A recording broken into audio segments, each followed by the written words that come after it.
We are. Okay. Well, good morning to everyone and welcome to History Matters. I'm not going to lift up my mug because it'll give away which mug it is. History Matters, and so does my coffee mug lurking over here. Um, Welcome. Today we're going to be talking about, in one way or another, resistance, because this was a big resistance week.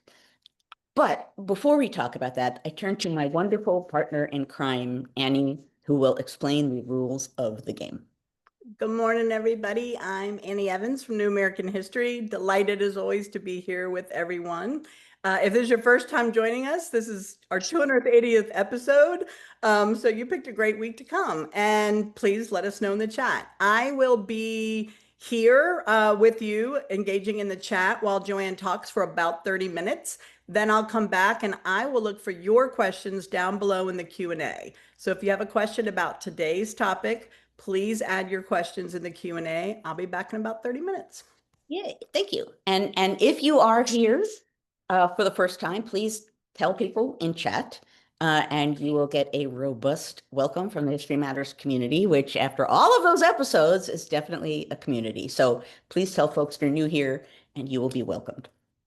Okay, so the idea for today's episode came to me just because it seems, and I'll be interested when we're chatting after my comments here, what you felt, but it sure feels to me as though in some way or another in this last week, there was a slight, I don't want to say turning of a corner, but an upgrade in the amount of pushing back on the part of high level or high publicity people pushing back against what the Trump administration is doing this week. And just a couple of examples I'll call out, and then I'll discuss why I want to talk about this. So one of the most prominent, anyway, things that happened in the last week was through the Center for Disease Control, the CDC, in which Robert F. Kennedy Jr. tried to oust Susan Manaras, who's the director of the Centers for Disease Control. And as I understand it, her attorneys are saying she will not leave unless the president takes action, because RFK Jr. does not have actually the right to oust her.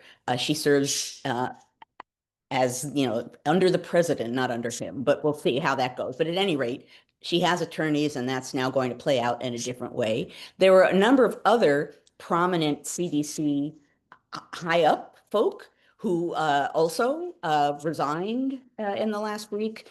One of them, Dmitry Deskalakas, I hope I said his name correctly, published a really powerful letter denouncing political interference in the CDC, denouncing data manipulation in the CDC. There were three other high ups in the CDC who also resigned, and some of you may have seen that there was then a massive walkout through with employees of the CDC. It got a lot of coverage online. You could see people basically clapping and applauding for the people who were standing up and refusing to take part in the political manipulation of the CDC. Also, and I believe this was yesterday, the Reverend Al Sharpton had a march on Wall Street, led a march on Wall Street, but that was in protest of attacks being made on American cities led by Black mayors, again, having to do with the National Guard and any number of other things that are supposedly now being brought down on cities that have gasped horrible crime rates, which we know is a front for simply wanting to attack these blue cities. Also, within the last few days, Federal Reserve Governor Lisa Cook, the Trump administration tried to fire her. She is a Senate confirmed Federal Reserve Board member. And the Federal Reserve is an independent system designed by Congress to be insulated from day-to-day political influence. The Trump administration wants lower interest rates, so they have decided they're going to try to fire her. She apparently is suing because she can only be really fired for cause. And it appears at the moment, at least, that there kind of isn't cause, that this is very obviously an attempt to just manipulate things to get what the administration wants. So that's also in the works. We also saw in, I guess, roughly the last week, Governor Pritzker gave a really powerful, assertive, keep your National Guard away from us. We don't need you here. We don't want you here address. And apparently, as of Yesterday, a group of 19 Democratic governors condemned President Trump's threat of sending National Guard troops into major cities like Chicago and Baltimore and New York, calling it, quote, an alarming abuse of power. Okay, so that's a lot of stuff. That's the CDC, a number of different people. That's a walkout. That's Al Sharpton. That's the Federal Reserve. That's 19 Democratic governors, all roughly within the last week. That's a lot. And what I wanted to talk about relating to that is, in a way, you could call that, as I said, I'm afraid, I don't want to say like it's the turning of a corner, because who the heck knows what corner we're on or what happens next. Contingency, folks, we don't know what comes next. But apart from that, that's a sizable amount of people, not just standing up, but standing up loudly and pushing back. And these are people with loud voices because in one way or another, they have platforms. And that matters. And that's a little bit of what I wanted to address this morning is, in a way, you could say it's a bit of a contagion of resistance, of people standing up and saying, yeah, you know what, you can't just do this. You can't just command this. You can't just fire people. You can't just manipulate data, at least without people standing up and pointing to it and stating what you're doing and pushing back. And I realize, given where we are and given, generally speaking, what's been happening recently and the frightening times in which we live at this moment and the images that we're getting, even just from Washington, D.C., it's scary. And I'll be the first to say that. And it's tempting to feel as though these kinds of displays and demonstrations and this kind of pushback won't do anything. And certainly whenever I go on social media or in some kind of public venue and say, we need to stand up, we need to push back, there are always people there who say in one way or another, it doesn't matter.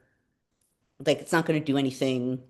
We're past the point where it matters, which I do not believe. I think that is fervently false. And that's part of what I wanted to talk about today. Because the fact of the matter is, displays of resistance, even if they are just displays, they matter, right? They matter for a whole bunch of reasons. They matter because they show that resistance is possible, that you can do it, that it's publicly being done. You can see people do it, and you can see people climb onto that bandwagon and engage in it as well. You can see it as a growing kind of a movement.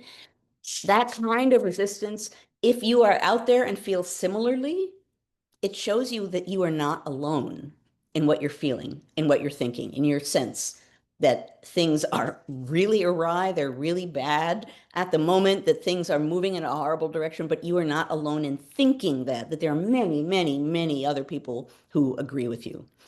Those kinds of displays of resistance, again, regardless of what you think they do or don't accomplish in a concrete way, they show that there's some kind of movement out there. They show that, and I know I say this all the time, they show that there's a we, right? There's an us. There's a group of people, a big group of people who do not like what's going on. And now these are folks that have some power and are standing up and pushing back in a way that doesn't necessarily always happen, hasn't necessarily always happened. But this last week, there sure is a lot of it, and it's very public and it's getting attention. And again, it kind of feels a little bit like a contagion of resistance, meaning it feels as though it's spreading. It feels as though it's got some momentum, and that matters. And of course, a vitally important aspect of this sort of behavior too is those with power who are, the administration, they can see that there's resistance, right? They can see plainly that there's resistance and that other people can see it as well. For all of these reasons, even though it's easy for us to sit here and say, what good is it going to do? It does a lot of good, because if it's shifting public sentiment, if it's giving people the understanding that they're not alone in thinking what they think, that they're not alone in worrying about what they're worrying about, that they're not alone in pushing back, it matters.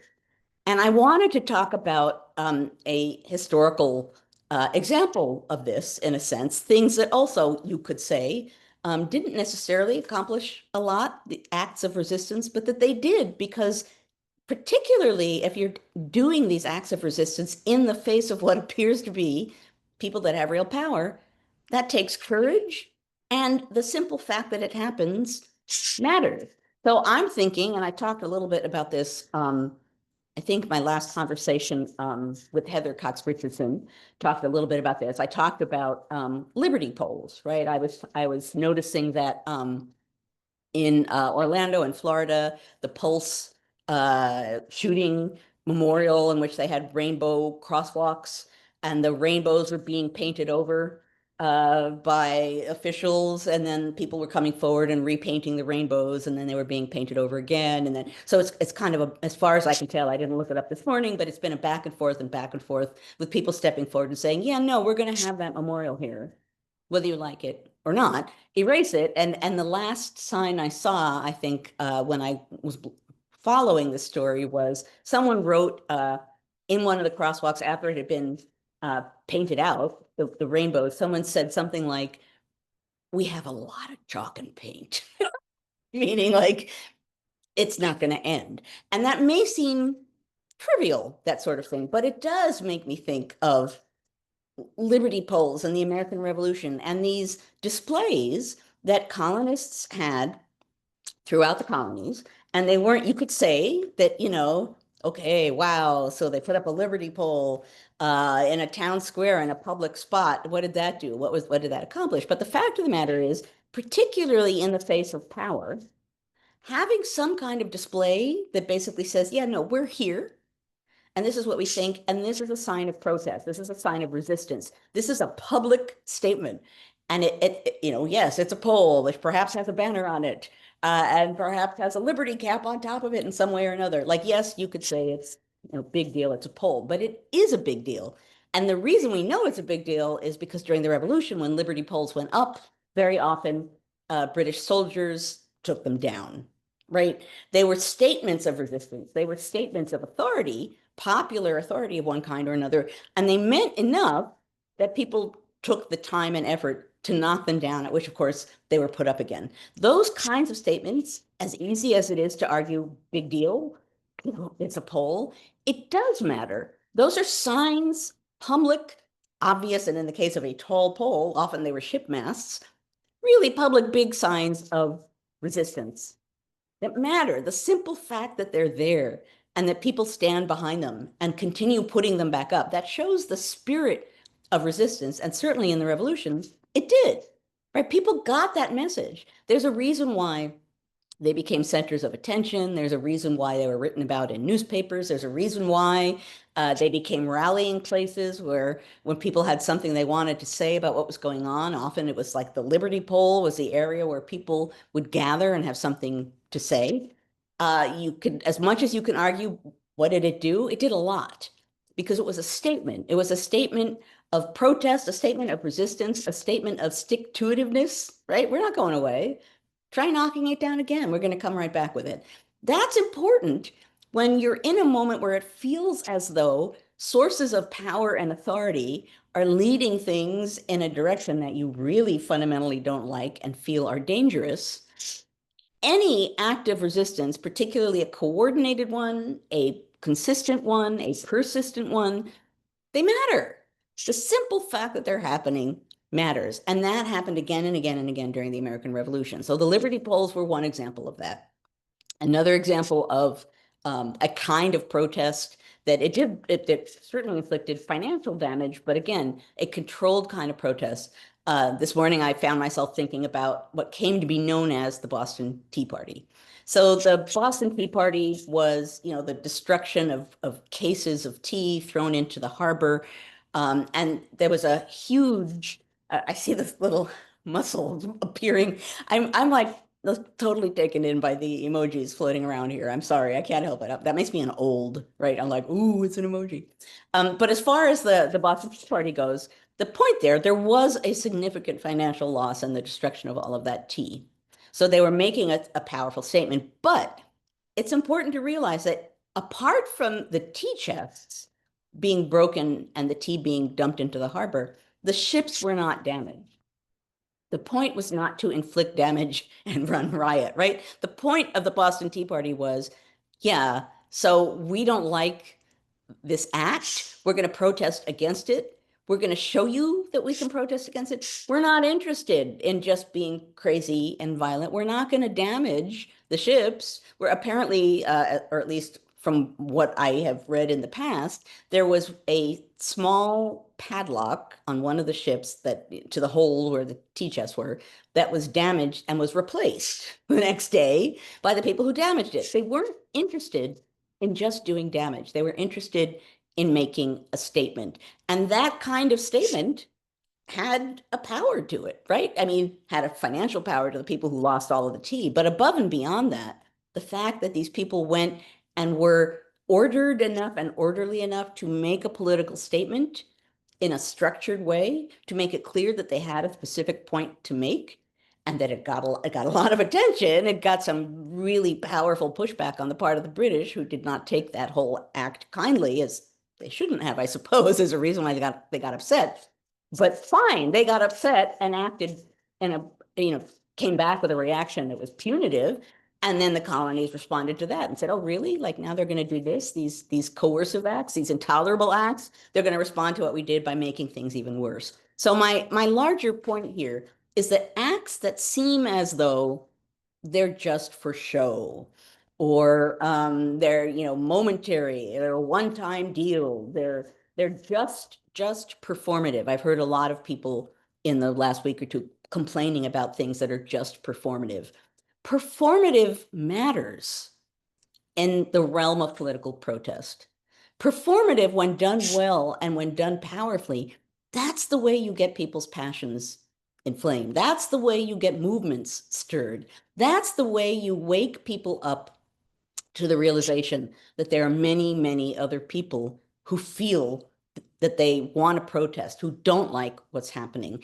And we can all feel, I think, in one way or another, how easy it is, particularly given technology these days, how easy it is to sit at home, to do your doom scrolling on your phone, to look and see what's happening out in the world, to feel isolated, to feel scared, to feel that you're sort of on your own in this world where horrible things are happening, and what can you do, and you're by yourself. It's easy to have all of those feelings. It's very easy. In a sense, that's almost the default, which makes it all that much more important that people stand up and do performative acts of resistance. I mean, it's good to do all kinds of acts of resistance, not only performative acts, but performative acts of resistance matter. They fundamentally matter. They show people that there is resistance out there, that there's a we of resistance, that there's a group of resistance, that you aren't isolated, that you aren't alone if you don't like what's happening. And they're encouraging for you and others to stand up and create your own form of resistance. So performative isn't a just in the situation that we're in right now, particularly when people are trying to sort of silence and push out of the way any evidence of resistance. It becomes that much more important to act it out, to perform it, to show it, to reveal it. Boy, you guys are like the emoji game. I just saw like the Statue of Liberty go floating up here on my screen. But you get my larger point, is that these acts of resistance, this was true during the American Revolution, and this last week feels to me somehow that there was a real tidal wave of an assertion of pushing back, of resisting, and of doing it with a spirit of, what do I want to call it?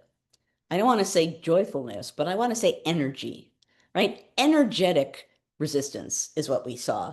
Energetic resistance was what we saw, not just with the resignation of people with the CDC, but the mass walkout and the people on the sidewalk. If you haven't seen the footage, go find it, applauding for the people who are refusing to give in, refusing to do what they were being asked to do.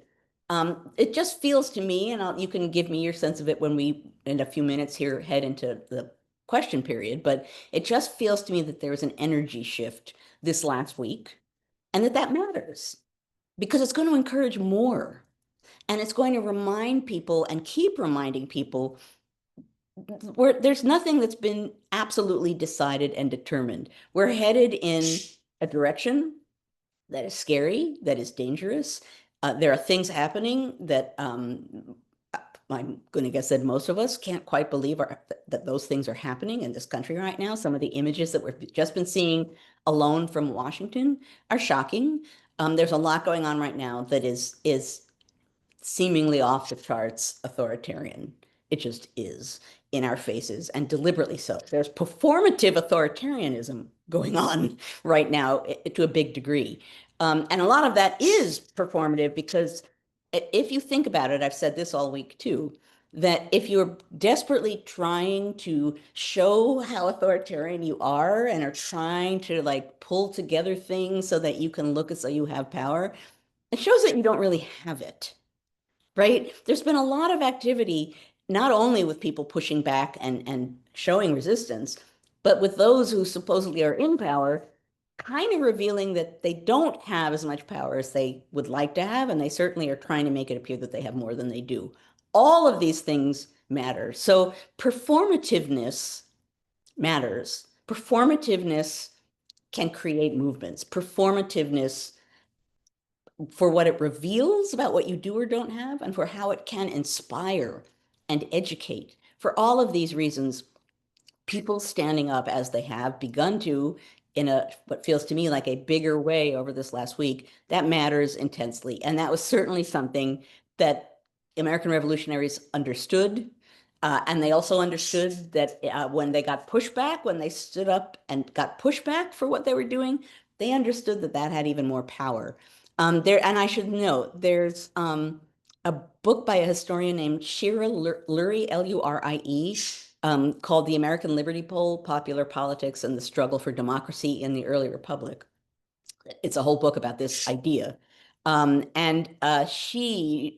Lurie points out a quote from the New York Gazette at the time period, in which supposedly the Sons of Liberty, who in New York at least put up a liberty pole thinking like, okay, we'll put up a liberty pole, whatever, that they initially viewed what they were doing as, to use their words, a trifle. Like, okay, we're doing this. Hey, look, we're doing this. It's something. It's a symbol. And that they wouldn't have, quote, worried if it had fallen by natural decay. But as soon as it was knocked down by British soldiers, then, quote, we could not but consider it as a declaration of war against our freedom and property and resent it accordingly. As soon as it was knocked down, then it became a statement. And then it became an act of resistance that was going to be pursued and continued. Because as soon as it was knocked down, someone was saying, yeah, you don't have the right to do this. It doesn't mean anything, you folks. Like, stop doing this. Of course, that's going to be a moment when people who have a reason to protest are going to say, really? Really? They're going to say we don't have the right to protest? Well, guess what? Now you're going to get a lot more protest. All of this matters. So I suppose I would say in part, I'm going to end in a moment or two here. I would say in part, keep your eyes open in the coming week. Keep your eyes open all the time, because who the heck knows what's happening these days, but keep your eyes open in the coming week, because I'm very curious to see, and I'm hopeful that we're going to see more acts of resistance, more people who are not just stepping aside, but are doing so with loud statements about what is or isn't allowable, what they're standing up for, what the administration is demanding, and what they shouldn't have the right to demand. Anything like that, as much as it may feel sometimes as though there's no hope, we've fallen into a pit of authoritarianism, it's all over. It is not all over. If it were, they wouldn't be trying so hard to scare us and prove that they have power. It is not all over. In many ways, we have just really begun to resist. So do not assume that the fight is over. In some ways, I think the fight is beginning on a different level now. And I'm certainly going to be watching in the week ahead to see what happens, to see how things evolve and develop, because they will. We don't know how, because we do live at a time of extreme contingency. Certainly, if I can say one thing every week, that is a thing I can say every week, but it matters. It matters. So don't cave into the idea that none of this matters, because the fact that people are noticing it and other people are doing it too, And then when you look at the footage, like go find some of the footage of the people, the CDC people cheering for the people who resigned. They're doing this joyfully. They're doing this with oomph, right? They're doing this and saying, oh yeah, we're here. We're here for this. We're in. All of that matters. It may sound trivial. I don't think it is. And again, looking back at the American Revolution, speaking with knowledge of that kind of spirit and the power that that had against the British Empire, it matters. It matters. So let's see where that goes. Let's see where that takes us. Keep your eyes open for it. And in your own local community, if you are so moved, support it. Do some of your own, right? Nothing is just performative at this moment because performing protest is protest. It matters. If people know what you are doing, if they can see what you are doing, it matters. Even more now than it might have before, particularly given that it feels as though people are trying to intimidate us into believing that the fight is over. The fight, I'm going to sound very historic now. The fight has only just begun. It has. There's a lot of fight left in people who are not happy about what's going on and are going to continue to push back. So do what you can if you agree with that to support that and do some pushing back of your own. Okay, exactly 10:30. Mug. So for those of you who have not been here before, for a million bazillion episodes, because I've already forgotten the number, 280, I think is what we said at the outset, maybe. I have had a mug that in one way or another reflects what we've been talking about. And I don't have 280 mugs, but I have really a lot of mugs. This one I know I've used once before, but given that I was talking about resistance in the American Revolution, and I think this one comes from Dale, if I remember correctly, this just seemed like the appropriate mug. This is a revolutionary who I'm going to say a revolutionary bunny who is resisting, right? Quill pen and all. So this is what I chose for today. And tell me, I think it is Dale. Is that someone will have to tell me for sure if it's, but I think Dale gave me this mug. But yeah, I think that's the spirit of resistance, and it just happens to have a bunny face on it. But okay, I will now stop talking. You are muted, Annie. You think after 280 episodes, I know how Zoom works. The chat is very active today. All right, let's see what we've got down here in the Q&A. Oh, yay, Sydney. Sydney, are you back to school yet? Cindy's an undergrad student that joins us quite frequently. Sydney, I'm going to let you have the first question. It's good to see you again. Sydney asked, why is resistance so scary but necessary? When is it necessary to stand your ground, and when is resistance a hindrance to a political goal? Well, I mean, when is it a hindrance to a goal? I mean, I think that's a big question, and it's a hard one to answer because it would depend on the goal and the kind of resistance in a way. Like that's a tricky question to answer because there are so many variables to it. The first part of the question though was before the hindrance part. Why is resistance so scary but necessary? Right. Well, it's scary because right, you're standing up in the face of something, and that's scary, right? And this above and beyond, even if we're getting beyond the realm of politics, when you are upset about something and you stand up and say, I'm upset about this, that's scary, right? You're asserting yourself, you're putting yourself forward, you're standing in the face of something. It can be scary to do that, and particularly if you're resisting an assertion of power by others. That is scary. In a sense, that's particularly why it's important. Because when you do something, others can see you doing it and they will join you and do it too. If you're resisting with a sense of groupness, if you're resisting with others, it becomes less scary. It becomes more of a group activity. It becomes something that you realize you believe in a heartfelt manner, and others do too with you. I mean, those of you who have taken part in marches even just in the semi-recent past, I'm assuming, certainly when I take part in a march like that, one of the most powerful things that you get from that experience is being in the street with thousands of people who agree with you. And you suddenly realize, like, oh, I'm not just like one little person by myself, right? And it is kind of scary to resist. But if you're doing it with other people, you can sense the power of the moment. And that's why resistance is so disliked by people who have power, because there is a power to it. So, yeah, it can be scary. You're standing up against people who have a certain kind of a power, but you have a power too in standing up.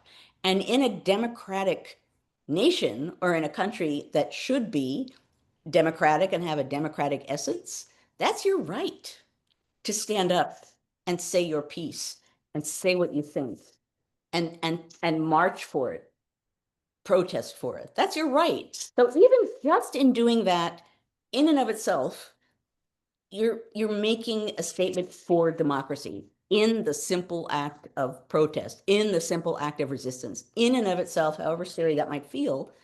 That's a strong democratic statement.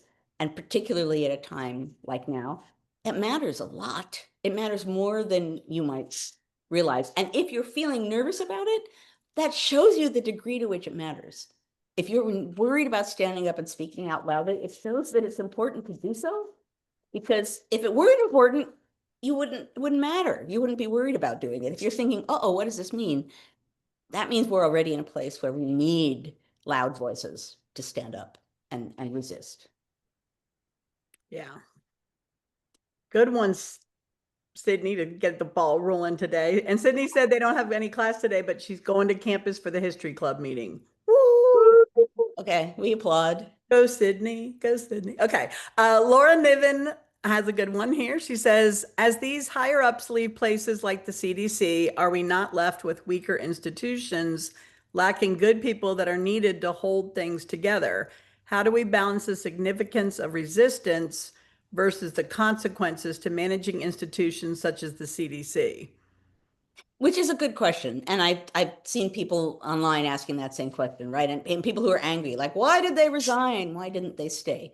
Well, in part, the answer is that, if they stayed, they wouldn't have been able to do what they wanted to do anyway, number one. Number two, in resigning and making these really loud public statements about what exactly is going on, they're exposing what's going on at the CDC, right? We've seen in the last week we kind of vaguely know, like, ooh, there are bad things happening there. Well, now we know very specifically because of the letters that some of these people who've resigned have written about the ways in which things are being mismanaged is being nice, manipulated to serve a political agenda rather than to address the actual health concerns of the American people, which is what is supposed to be the purpose of this agency, right? So you're right that ideally in a perfect world, they would be able to sort of stay and fight in place. But I think most of these people feel that they couldn't fight in place if they stayed in place, and that in resigning and doing it loudly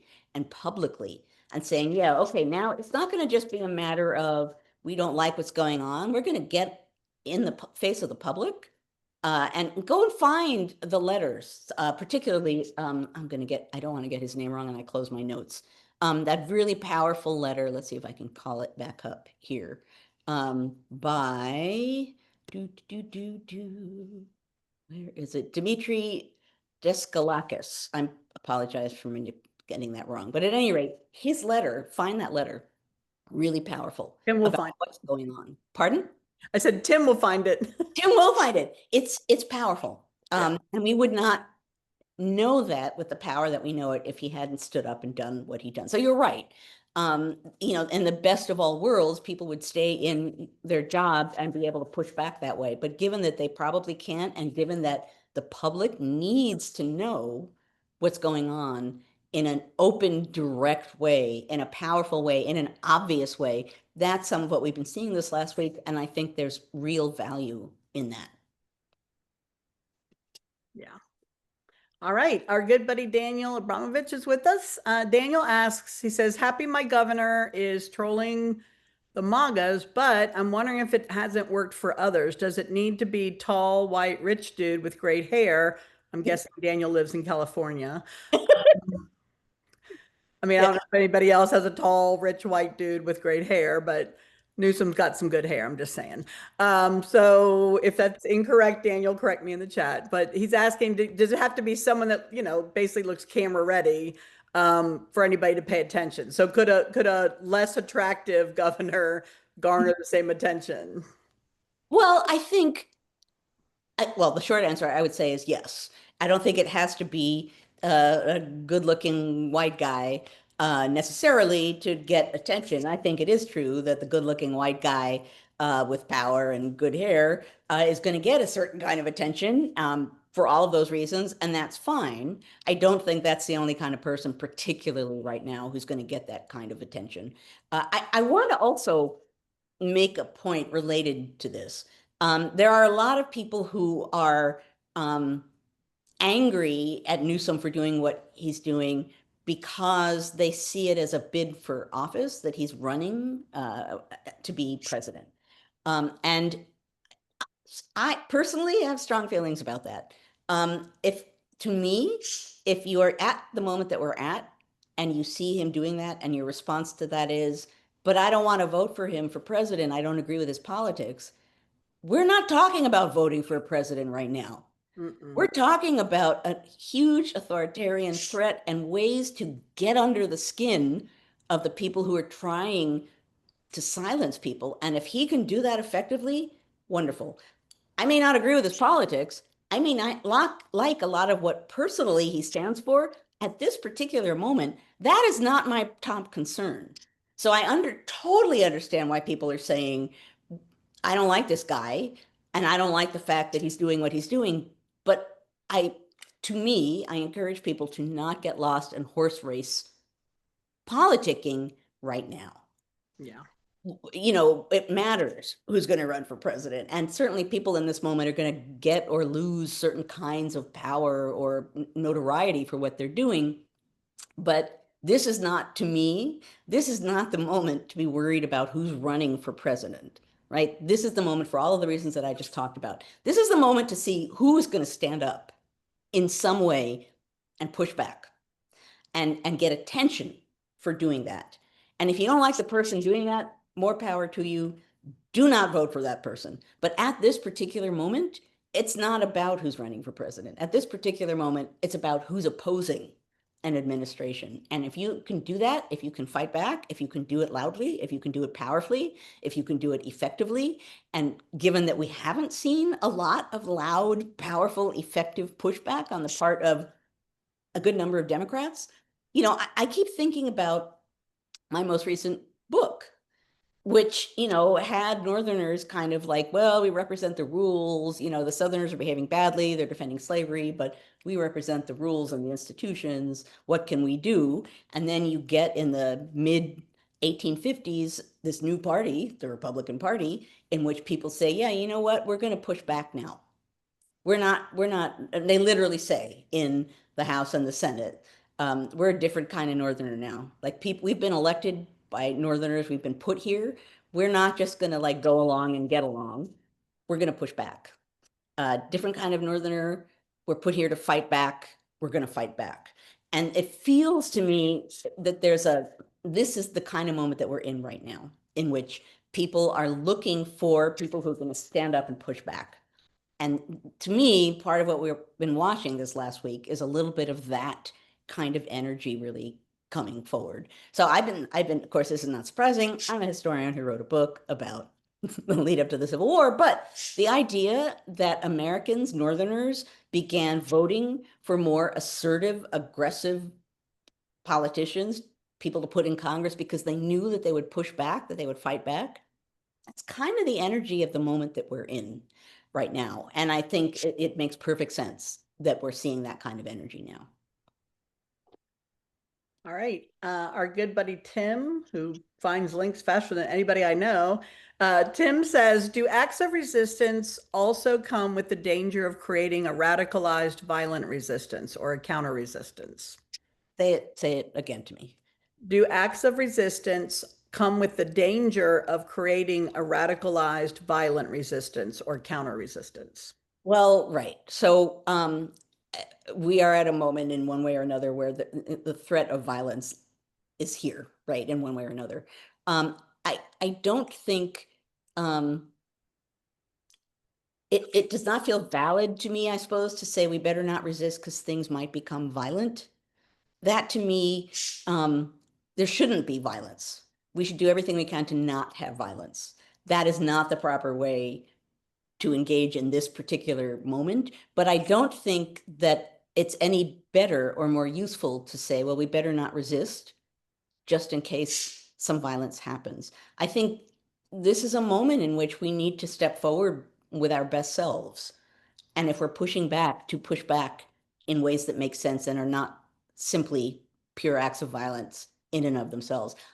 I don't know what's going to come down the pike. None of us do. And we should not be looking for violent resistance. There are many, many ways to resist, many of which we saw this week, that do not require violence and are all the more powerful because they're not violent, because they represent people standing up and speaking their piece loudly, publicly, persistently. That matters. But sure, the threat of violence is scary, is threatening, and we should do everything that we could do so that that's not where we lead things. But resistance in and of itself is important, and I think we can have resistance, we can push back without necessarily moving ourselves into the realm of violence. Again, we can't speak for everyone, we can't act for everyone. Who knows what's going to happen out there? Resistance is important, not being violent is important, and we can only act in our best, as our best selves in the best way that we can, pushing for a just outcome and adapt as events unfold in front of us. Yeah. I'm trying to catch up on what you guys are like. Chat. Yeah. I saw something a little while back there I wanted to respond to. Yeah, so Clinton says the problem with Gavin Newsom is he isn't pushing back in a way that challenges authoritarianism. He's challenging Trump's authoritarianism. Well, he is challenging Trump's authoritarianism. I don't think there's one way to do this. And I think if what he is doing is pushing back in a way that gets people's attention, I don't think if everyone is doing what he's doing, is that enough? No. But if what part of what he's doing is revealing the ridiculousness of what Trump does and sort of exposing it by mocking it, okay, like that's not in and of itself enough. But is that something that has gotten attention and is being felt as pushback? Yeah. So I think I get the point there is he is challenging authoritarianism by exposing the ridiculousness of what Trump is doing. But yeah, in and of itself, is that going to be enough to challenge this moment? No. But is it a good thing that it's happening right now? Sure, because it's gotten attention. It's a form of pushback that has gotten attention and thus is doing its part to encourage more people to do that kind of pushing back. I'm right now, I'm in a big tent pushback moment, right? I'm like, there are many ways to push back, and not all of them are going to be as important or as effective as others. The more the merrier. Push back in whatever way you're going to be able to push back. There will be some ways that are more important, that are going to have a more concrete effect on the authoritarianism marching on us. But that doesn't mean that we should be picking and choosing ways to respond right now. I think we just need to stand up and talk out in whatever way we can. And he's chosen a way. And there are others who are doing other ways. Deb and Paul have an interesting spin on today's topic. They're wondering if you could comment on university leadership and the thought process on deciding the extent with which to accommodate versus resist or push back. She said it seems like most of the universities are caving in and paying off these, whatever penalties the president's been putting on them. So she's wondering if you have any thought, on the universities are saying, no, we won't pay you versus the ones that are giving them $1 billion. Right. I mean, it is not encouraging to see universities paying $1 billion to people who are saying, we don't like DEI and you like DEI, so now pay us $1 bazillion. That's extortion. We're watching extortion. We're watching the administration extort money from universities. And certainly that is not what you want to see, and it is not encouraging. It's a tricky situation, obviously, because in any kind of an authoritarian regime, they always come for universities, for academics, for scholars, for people who have actual information and are teaching people things, because that's dangerous, right? Information is power. Teaching is power. Um, Teaching people to think for themselves is power. And so it's not a surprise at all that this administration is doing what it can to impoverish institutions of learning, to get them under their control, to do whatever they can to kind of squash institutions of higher education. It makes perfect sense that they're doing that. Not good, and we don't want to see the caving in of these institutions. I don't have the answer to that. Like, I can't sit here and say, this is what must happen. It is not encouraging to see these major, the Harvards of the world, the Columbias of the world sort of cave and give money. I may be at a university along those lines. I know nothing about what goes on behind the scenes as to how things do or don't work or how they make those kinds of choices. They might not be the choices I would like to be seeing institutions like that make. I don't have the answer to that. I do know that it's almost a cliche, the speed with which authoritarian regimes go after academics and education, because they know that education is power. Everyone here who is here with us right now this morning knows that education is power, that knowledge is power. It's why authoritarian administrations, just like this one, goes against data, goes against facts, goes against schools, goes against all kinds of ways in which you can actually find out provable, concrete, evidence-driven information. And if you can sweep that away, if you can eliminate big chunks of American history, if you can cut up and erase databases, if you can do all kinds of things so that people don't actually know the truth of what has happened or what is happening, yeah, then you're freer to lie and get what you want. And so that's why those sorts of things always, authoritarian regimes go after that sort of thing. And universities are always that kind of a target, always, for an obvious reason. And you're right, that is one of the precise reasons why, if not entire institutions, certainly academics should be able to stand up and say what they want to say. So far, I'm being able to do that. It is nervous making, I will say. I will totally acknowledge that, I'm doing this big course at Yale that has like 900 people, and it's being filmed and it's going to be online, et cetera, et cetera. And I'm going to be getting up next week and talking about the Declaration of Independence, the week after that, the Constitution. And I'm going to be telling true history, right? I'm going to be talking about what things are and what they meant and what they were intended to be. And yeah, that's a little daunting in this climate, right? Because I'm sure there are going to be people who are not going to like what I'm saying. I'm not saying anything for political purpose. I'm just going to be teaching history. Some people aren't going to like that particular kind of history. It could be scary, but that makes it all the more important to be said and to be done, in my point of view. So it's a little bit of a meandering statement, but that's what I've been thinking about, because standing up in front of 900 people gets you thinking about what it is in front of a camera, what it is that you're actually saying. So, yeah. Greta has kind of a follow-up to that. She asked, wouldn't statements by leaders in the Jewish community, because some of the accusations and the ways that the universities are being told to pay these big sums is supposedly they're saying because they allowed anti-Semitic things to happen on campuses last spring with Gaza. And so Fred is asking, with the Jewish community leaders stepping up and saying, no, extorting this money, this was not anti-Semitism, you're just doing this to extort money. She's wondering if you think that would help.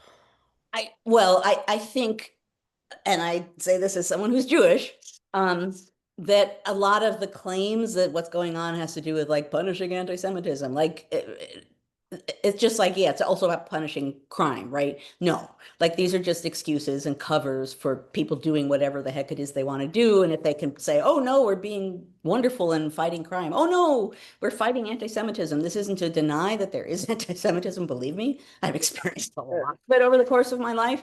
But a lot of what we're seeing now is masks and shields that people are using as excuses to do whatever the heck it is that they want. And I think it's important to know that and to realize that. And anti-Semitism is a tricky one because there is so much of it, because, we've got the whole Holocaust there existing as a massive killing spree driven by, among other things, anti-Semitism. It exists, it's real, and people don't like it. And they don't want to be accused of it. There's a power to it, but that doesn't mean that everything that's being pointed out now as being anti-Semitic is the cause and an actual real driving reason for anyone in this administration doing anything. It's a useful cover, just like the we're fighting crime is so obviously just a mask to wear so that they can militarize cities. I mean, it's really, really, really obvious. It's like it's not even, you don't even need me to prove that at this point.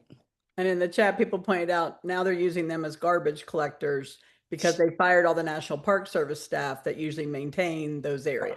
Right. Well, right, because they have nothing to do.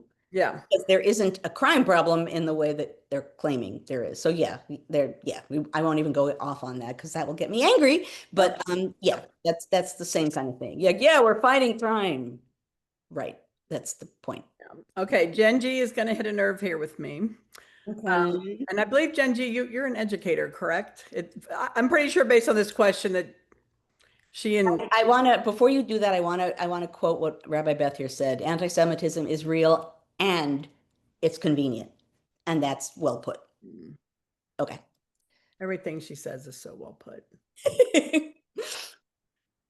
Okay, so Genji says the administration is trying to control the version of our shared history that is represented in institutions like the Smithsonian, pushing schools to adopt the PragerU, that's a trigger word for me, the PragerU videos as a source for history for public schools. If you don't know what that is, look it up. It's horrible.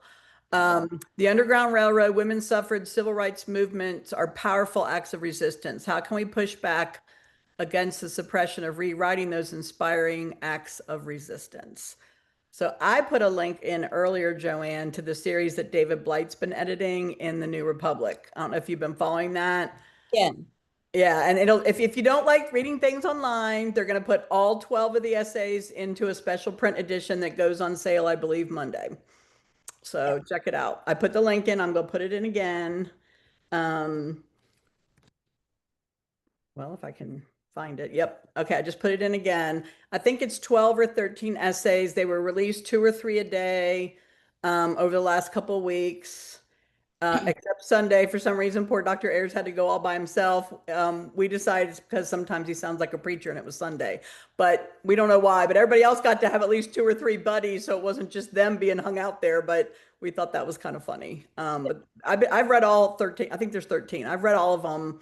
They're all a little different. They all have their different take on it. And I think the last live episode we had, David had just been on Lawrence O'Donnell. Okay. Right. If you haven't seen that, like look up Lawrence O'Donnell, David Blight.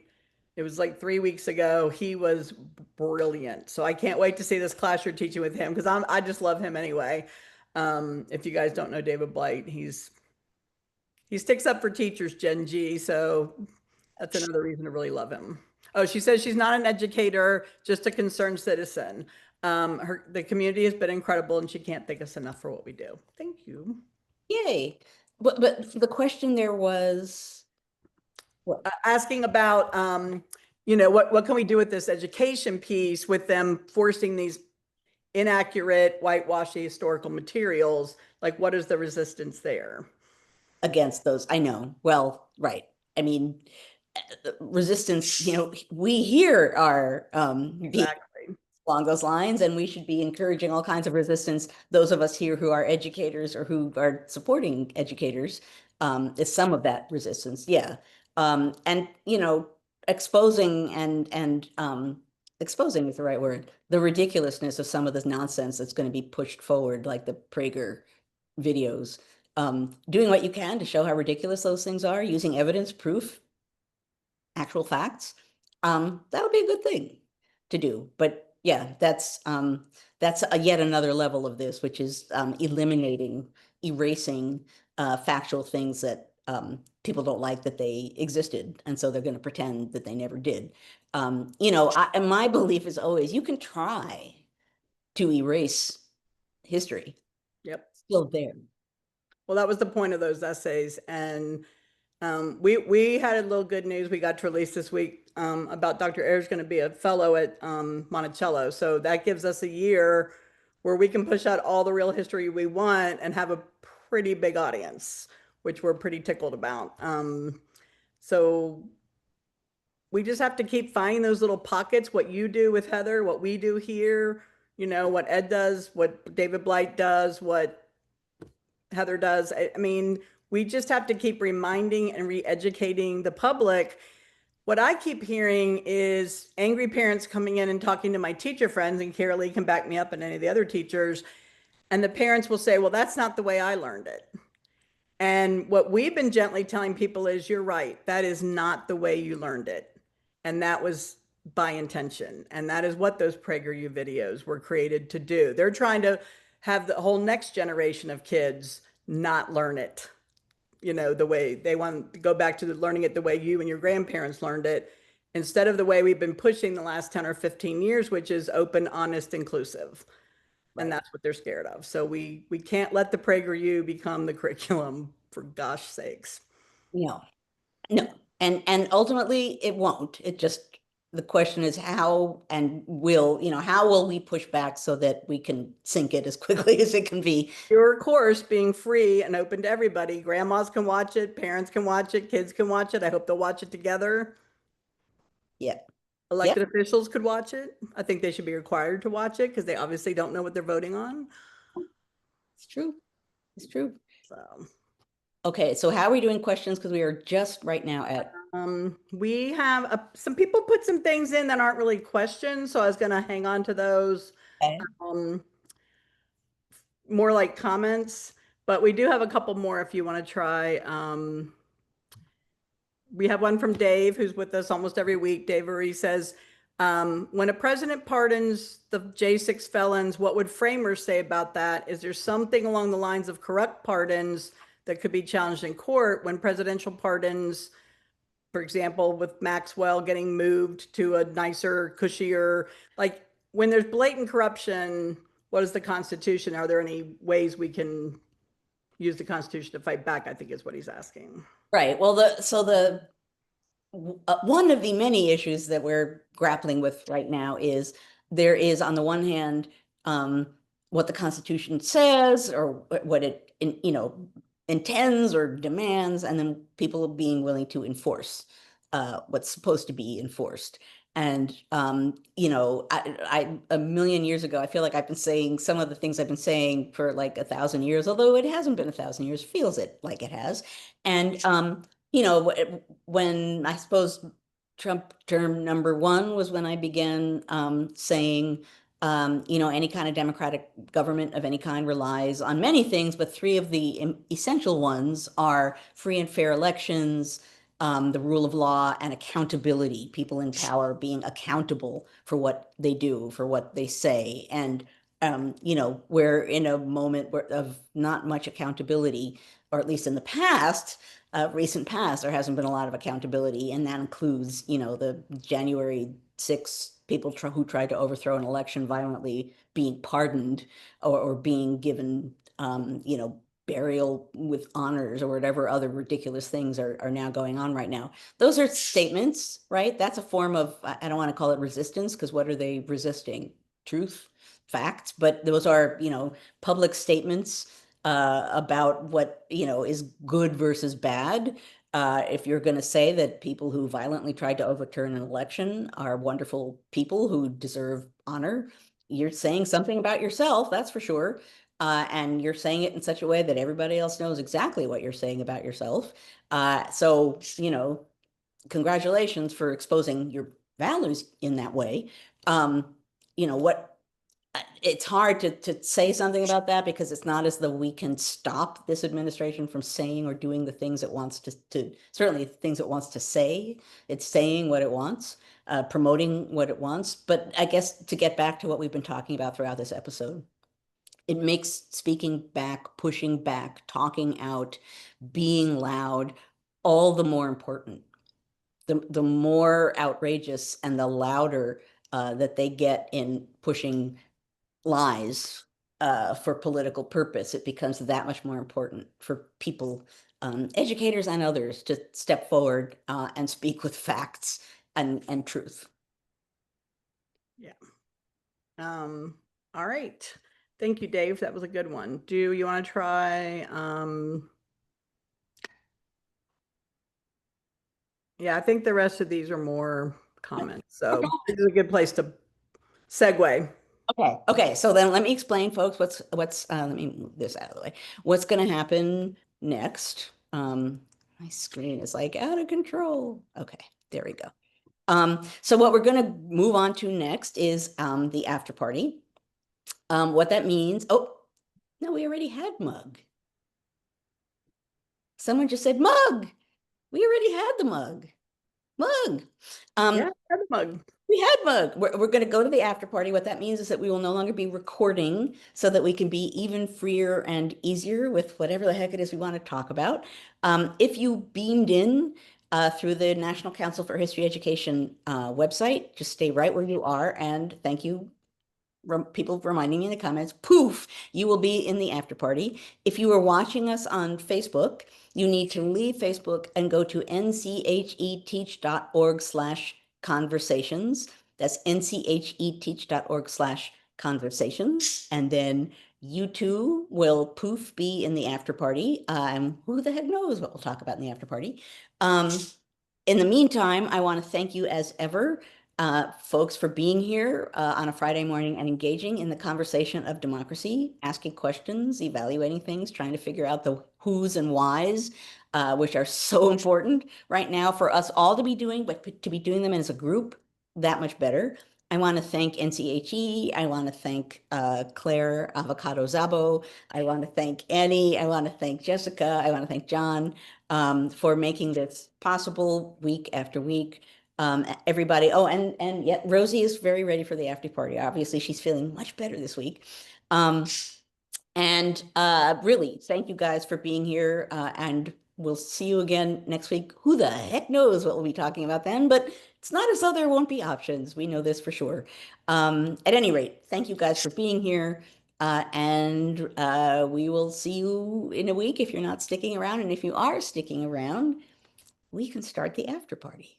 We can.